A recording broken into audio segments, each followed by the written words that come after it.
We're going to talk about hormones today. And this is something that I can't believe we're talking about online.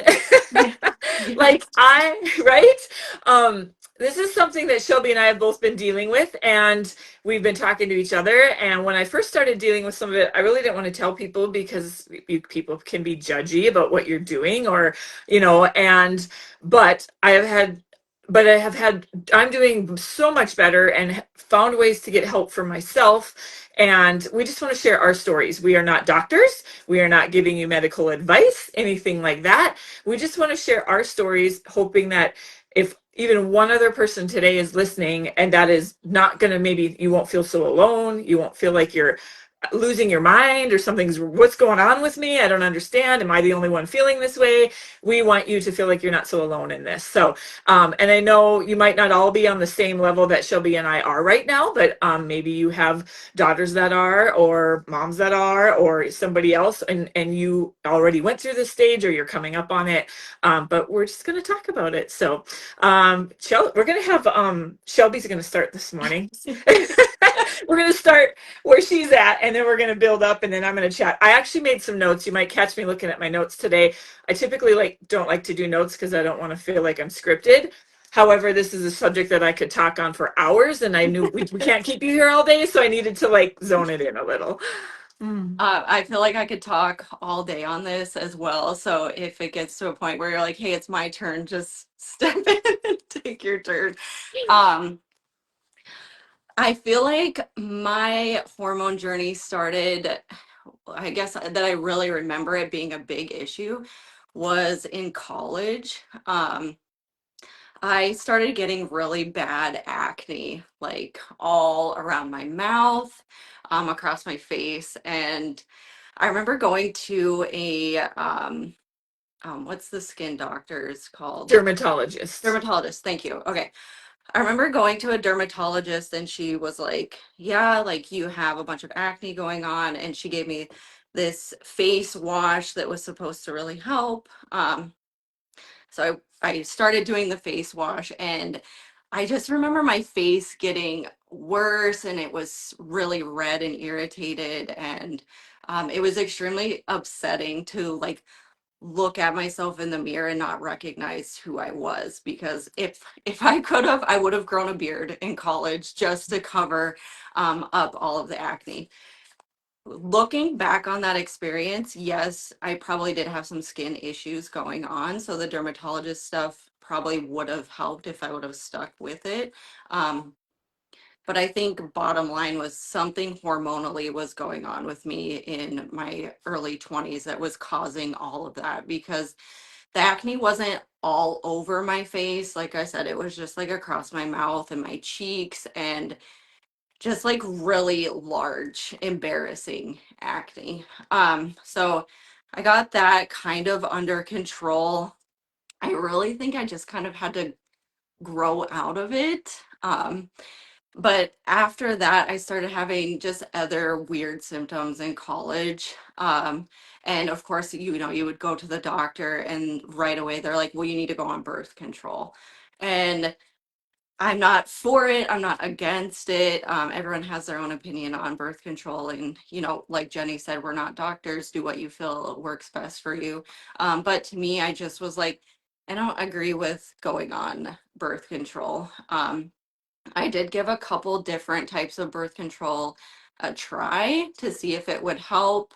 Um, it was mainly for to get the acne under control and things like that. But the birth control was not the answer for me. So fast forward beyond college, I had kind of done some bouts of like try birth control, get off birth control. I didn't like how it made me feel. I just mentally could not grasp my head around the idea that like this is what was gonna fix what was going on with me. So a few years later, I had come off of birth control, and then I started having a lot of like stomach issues, and again went in and doctored for it. The first time, I'll never forget the one doctor. He just kept asking me over and over and over. He's like, "Are you pregnant?" And I'm like, "No, I'm not pregnant. Like, I know I'm not pregnant." But he was like dead set on this, and I was like, if this is the beginning of what pregnancy feels like, then something is seriously wrong.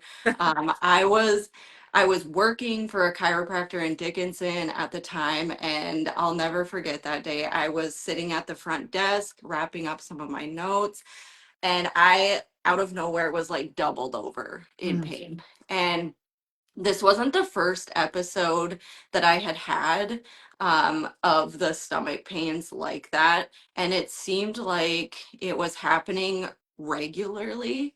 Um, and so a friend of mine that worked at the chiropractor with me was like, "I will take you to the ER if you need to go in." Like, my boss was like, "You need to go. Like, I can tell you're in a lot of pain." My mind right away was like, "Oh my gosh, my appendix ruptured." And like, I'm mentally preparing to go and have my appendix removed. On the drive there, my friend was like, "Hey, my mother-in-law works for like a stomach specialist out in Fargo. Do you mind if I just call her really quick and see if she's available to chat?" And so we're driving to the ER. My friend is calling her mother-in-law and telling her like what's going on. Thankfully, her mother-in-law was able to answer the phone and run through some stuff with us. But she was like, "How often is this happening, or is this the first time that it had happened?" And I was like, "No." And I kind of thought about it, and I was like, man, the month before we had to cut a trip short because the same thing had happened. And so I just kind of started really thinking. And before I could get all the way to the point of, yeah, this was happening like monthly, her mother-in-law was like, "I think this is related to your cycle. Like, I think it's something hormonally going on." And she's like, "I'm not telling you to not go to the ER. If you feel you truly need to go to the ER, then go." But something about her words and just what she was saying, I was like, this, the dots were starting to connect and it was starting to make sense. So I was like, you know what, let's turn around. I don't want to go to the ER. If it continues to get worse and I really feel like I need to go in, then I can always go back. Um, but so it was related to my cycles. I was having, I later on ended up getting diagnosed with endometriosis and PCOS, um, which is a lot of it is due to inflammation in your body and different things due to hormones and such. So it was obviously going on around my cycles for a reason. Um, I'm sure all women understand this. At certain points in our cycles, our hormones are doing different things and such. So I never fully got answers from doctors, which can be extremely frustrating. Um, but beyond that, I was just getting the same things on repeat. So finally, we had come to the conclusion that I have endometriosis and PCOS, and the number one route again was birth control. So just that route of frustration again for me was really hard to swallow and kind of accept there.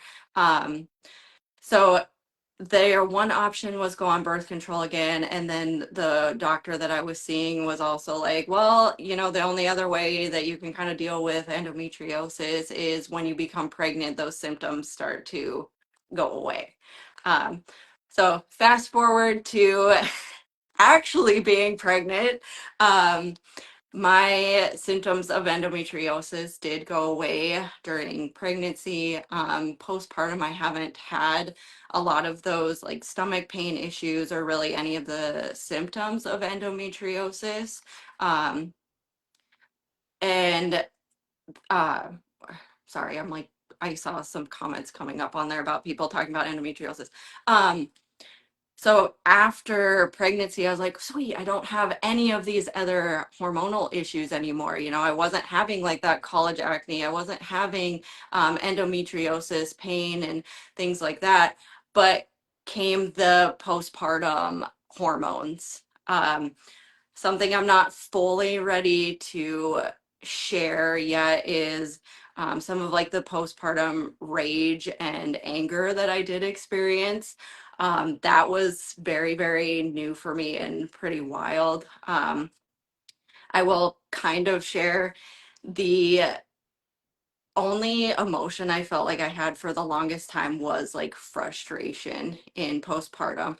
And so I started diving into like, okay, this is not me. This is not who I am hormonally. What is going on with me? So I did reach out to a functional nutritionist. We got a bunch of blood work done for me. Her and I reviewed all of my blood work, which I'm finding out she actually dives into everything a lot more than like your typical doctors do.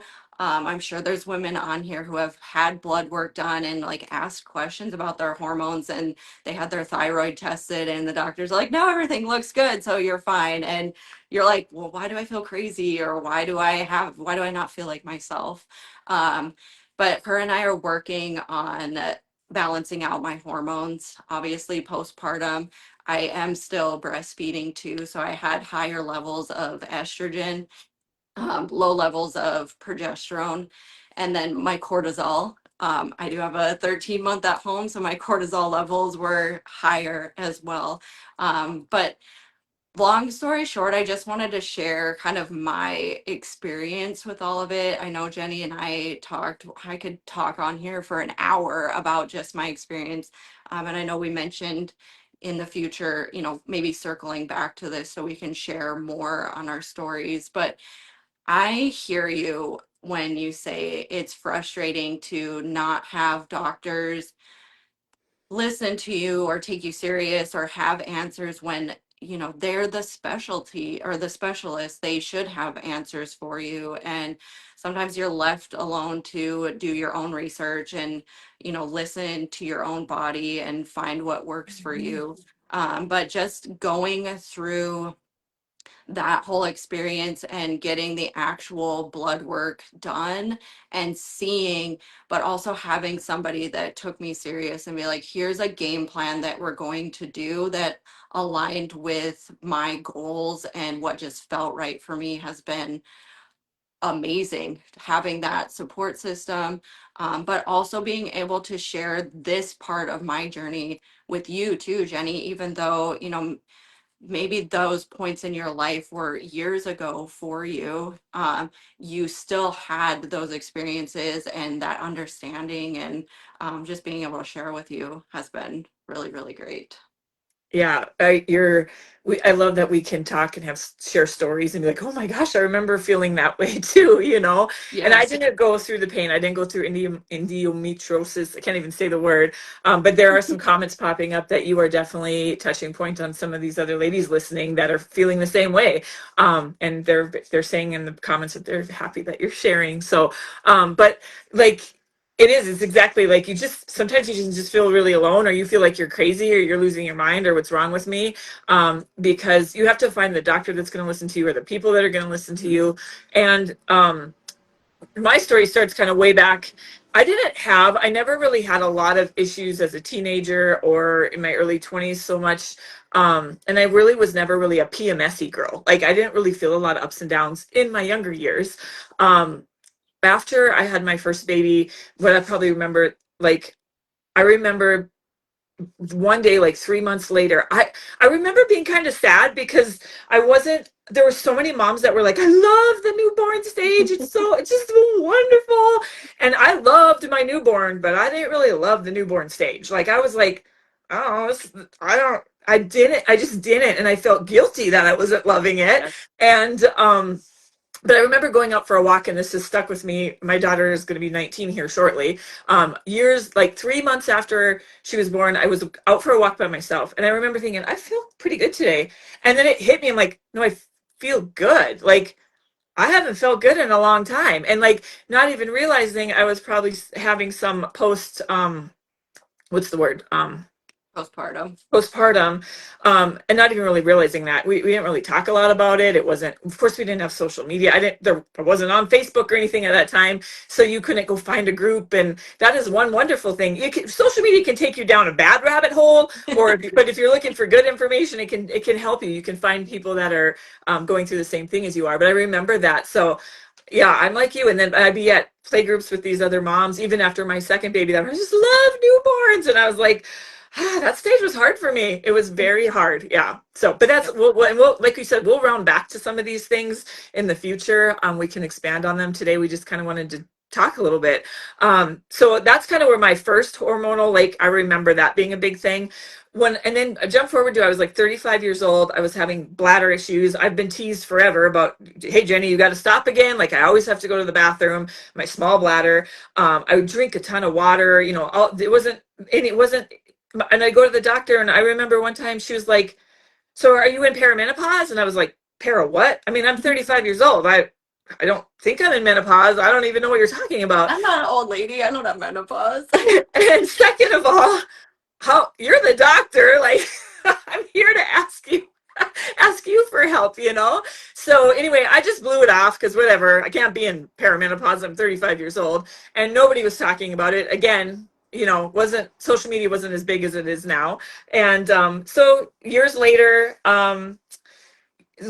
fast forward to, I'm 47 now. So fast forward to about 3 years ago, I had gained some weight over time, and I was starting to lose it. It was starting to come off.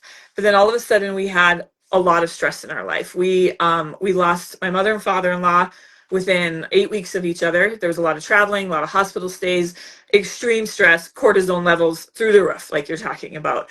Along with, there was a lot of other people in our lives going through very hard things at the same time. And so it was just a very hard time.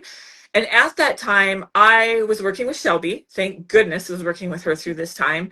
There were, I wouldn't say I was eating perfectly or sleeping perfectly or moving perfectly, because life was all over the place at the time. But I also wasn't doing awful. I was doing okay.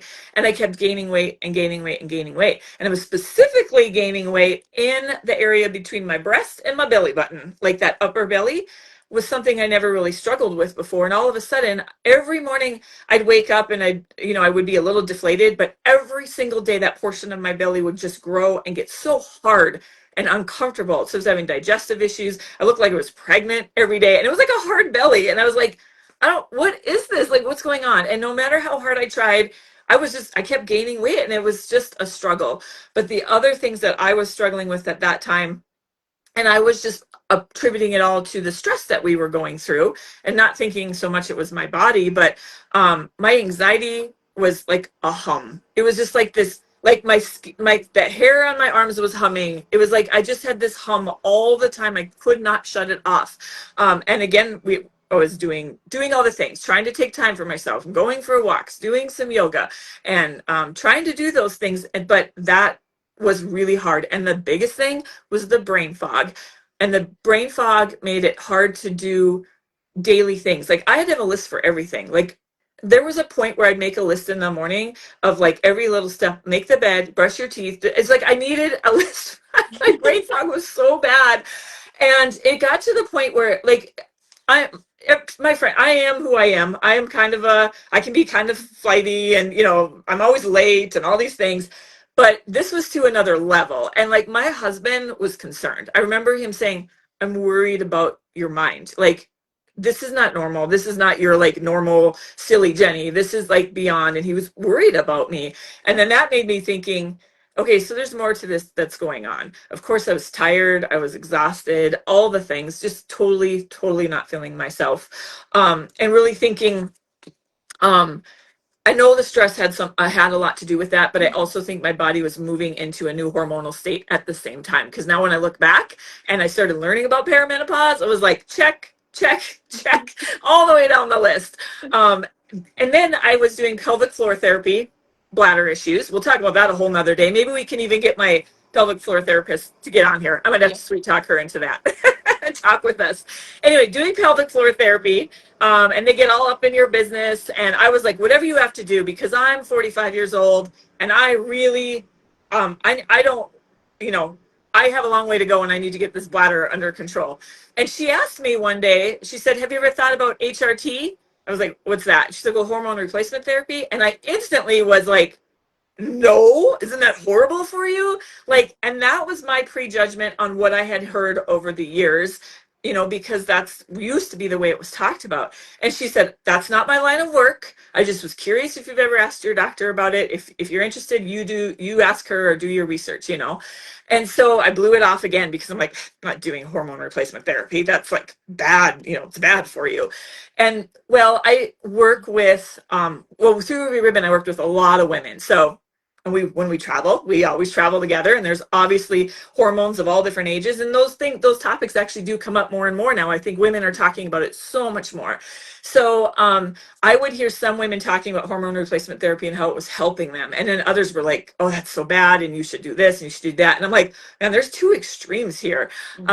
So I started doing my own research. A friend gave me a podcast. This was my turning point. I listened to it on an airplane when I had time and headed to a convention full of women. My mind was so blown listening to this podcast. I couldn't wait to get off the plane and be like, have you heard about this? Have you heard about hormone replacement therapy? You know, like I suddenly wanted to talk about it. So again, some of you out there might be thinking, oh, that's bad. You shouldn't be doing that. I'm going to tell you, for me, it's working. And I feel better. My body and my mind are proof. For me, it's working. Not saying that it's right for everybody. If somebody has high estrogen, they shouldn't be taking estrogen, but that's for you and your doctors to figure out. But what I learned was, yes, 25 years ago, it was different. The hormones were different. The studies were different. Most of the studies were done on women who had already been in menopause and were long gone over perimenopause. They were like in their 70s, and that's who they were doing studies on. I also learned that you do know that they very seldom do studies on women at all when it comes to health, including prescriptions and medications, because women's bodies are too difficult. So they don't want to do that. And so they just study men. And it was like, it was fascinating to learn. But I also learned what they're finding out now is that if they can start helping us in perimenopause balance our hormones, the lack of estrogen over time causes so many things in our bodies, and inflammation being one of them. And inflammation ties into everything. And Yep. so they are starting to see that hormone replacement therapy can actually, and again, I'm not a doctor, just kind of repeating what I've heard, can actually help down the road with Alzheimer's, because inflammation and Alzheimer's are connected. It can help with osteoporosis, and it can, you know, and I was just like, and my brain fog was so heavy at that time that my husband's like getting worried, that I was like, oh my gosh, like really? So I started doing a lot of research. I started looking into a lot of things. And a few ladies around here gave me the name of a doctor that helps in my area with hormones. Met with her, and I'm going to speed this up a little bit because I know we're taking a lot of time, and we can always come back to this another day. But so anyway, I started taking estrogen. It'll be, oh my gosh, Shelby, it'll be a year in October, right? I think is Holy when smoke. I was I about know. to be like, 6, 8 months. Yeah, it'll be a year in Oh, October when I first started with estrogen, and I only wanted to start at one. We did blood labs also. We did labs, and yes, your hormones change all month long, but we did labs. I was a little short on estrogen and progesterone, but I started with estrogen first. I wanted to see what 1 month with just that went, and it's a little patch that I wear, really low dose, and I could tell I felt better. I was like, I definitely feel a little better, even within that first month. And she said, would you be open to starting progesterone, because they work together? And she said, with your labs and stuff, I think you would be very happy with that. So started taking progesterone at first only half of the month. And I will tell you that half of the month, I was feeling good. I was like feeling like myself again. My brain was coming back. My energy was coming back. And guess what? When your energy comes back, you want to move more. You want to take care of yourself more, because you can actually think past the moment and like make plans. And so we started taking progesterone. My doctor told me from the beginning, be patient. And I was like, I can be patient. I've been doing for 3 years. I have been feeling so not like myself. So whatever you need me to do. And I connected with her so much because she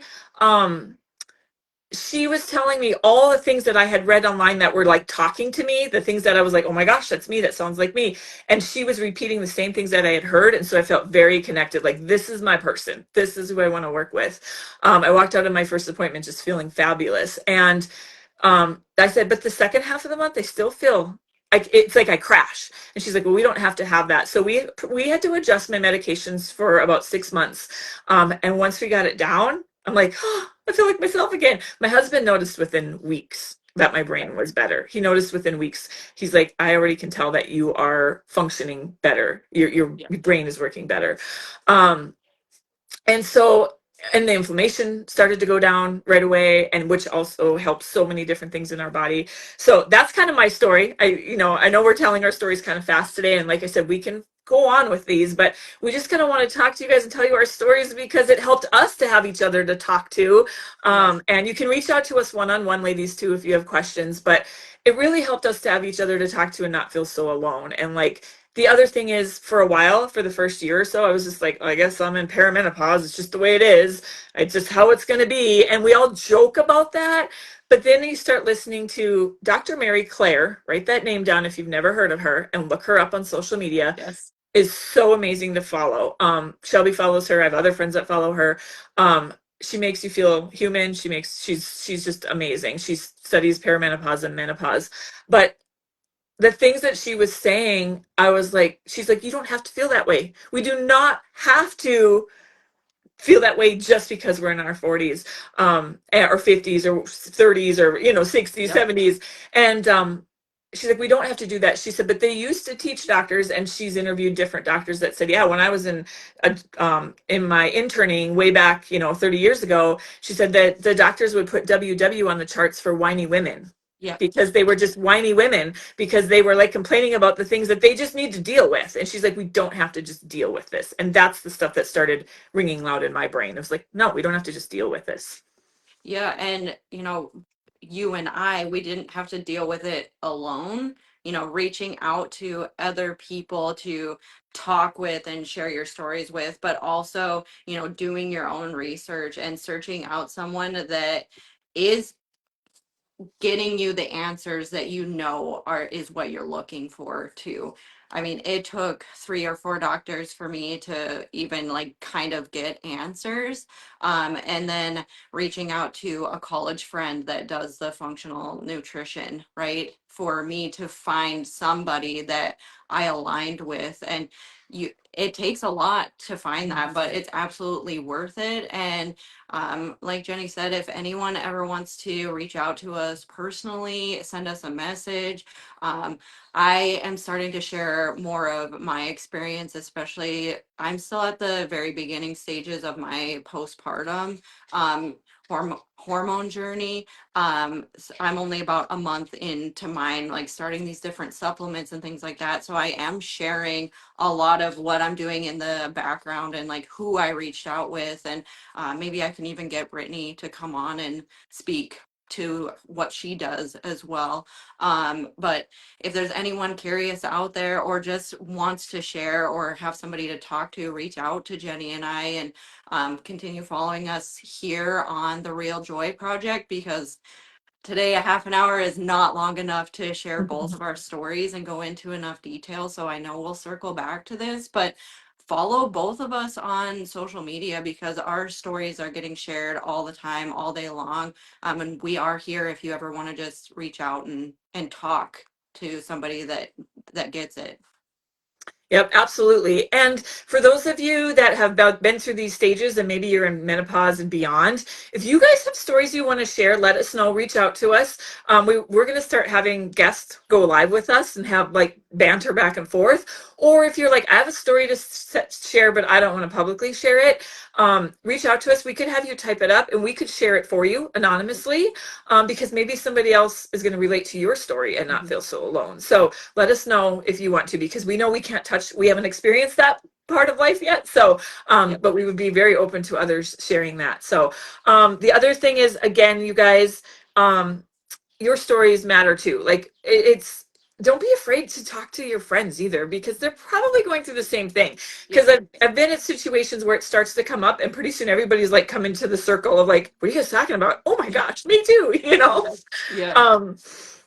Um, okay, what else we wanted to share before we got off today, because we're at our 33 minutes right now, is I did want to share. Okay, and I wanted to say again, we're not doctors, and I didn't share this to convince anybody to take Mhm. hormones. I shared it just my story, and for Yep. you to research what is going to work the best for you. Do your research and be patient, and but don't stop. Don't stop and just settle for feeling like crap. Yeah, you don't have to just feel like this because you're a female or because you're 40 years old. Like, Exactly, yep. exactly. I Uh, want to do a little shout out. I have, if you're local to Western North Dakota, Eastern Montana, my friend Nikki Johnsrud is holding a girlfriend getaway day up in Watford City, North Dakota coming up. I will post the link in the comments below if anybody wants to check out her page. But the doctor I'm working with for my hormones is one of her speakers that day. And so if anybody's interested, I know she's going to be speaking there that day. And I'm hoping to have both of those ladies on here for chit chats in the future too. I know Nikki is open and going to be joining us at some point, and my doctor I still have to talk to, but I'm going to talk to her see if we can get her on. So I wanted to mention that, and then Shelby has some exciting news to share with us for next week. So Jenny had mentioned that we will start bringing on some guest appearances on our coffee chat. We will have our first guest appearance from my longtime friend, Emily. She is going to come on and kind of give some insight of her health and fitness journey. She has been making some changes working with me as a client for the last 11 months. And she is going to come on and just share, the good, the bad, the beautiful, but her experience in completely transforming her life. So you can catch her next week, Thursday at 9 a.m. Central Time. So if you're in a different time zone, you might have to kind of calculate that out. But she's going to be a really, really amazing listen. She's extremely inspiring, and I hope everyone can catch it. So Yeah, I can't wait. I'm so excited to have our first guest. So that'll be yeah. next Thursday, and it's 7 a.m. Pacific, 8 Mountain, 9 Central, 10 Eastern. I got really good at doing that on my last job. Awesome. All right. Thank you, ladies, for being here with us. Again, comment below. We'll respond to you guys, private message us, and we will wrap around to this. If there's specific things you want us to wrap around to in future talks, let us know so we can get it Yes. on our calendar. Yep. Yeah. Okay. Awesome. Have a beautiful weekend, everybody. Yes. Happy All right. Friday. Happy All right. Friday. Bye bye. Bye bye.